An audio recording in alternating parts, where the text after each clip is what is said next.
आणि यानंतर आता बातमी कुणाल कामरा संदर्भातली आहे। कुणाल कामराच्या शो मधील प्रेक्षकांना सुद्धा आता पोलिसांनी समन्स बजावलंय। 2 फेब्रुवारीच्या शो मध्ये उपस्थित असलेल्या प्रेक्षकांना समन्स बजावण्यात आलंय। नया भारत या शो मध्ये उपस्थित प्रेक्षकांचे जबाब सुद्धा नोंदवले जाणार आहेत। शिवाय काही प्रेक्षकांचे जबाब नोंदवण्यास आता सुरुवात झाली आहे अशी माहिती मिळते।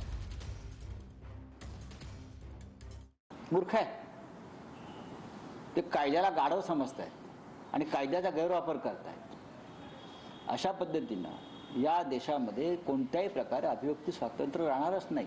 तुम्ही प्रेक्षकांना गुन्हेगार ठरवताय। कोणता कायदा या महाराष्ट्रामध्ये काय आहे? आणीबाणीपेक्षा भयंकर आहे। इंदिरा गांधींची आणीबाणी ही यांच्यापेक्षा 100 पट उत्तम होती। अशा प्रकारचा सगळा कारभार महाराष्ट्रात सुरू आहे। आणि हे म्हणे आणीबाणी विरुद्ध लढले, भंपक आणि बोगस लोक हे आणीबाणी विरुद्ध लढले, सेन्सॉरशिप विरुद्ध लढले। इंदिराजींच्या काळामध्ये चित्रपट बघायला गेलेल्या लोकांना अटका होत नव्हत्या।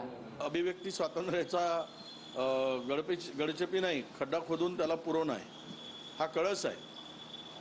अरे कोण कुठे जावं, कोण काय ऐकावं, ह्याला काही बंधन आहेत काय?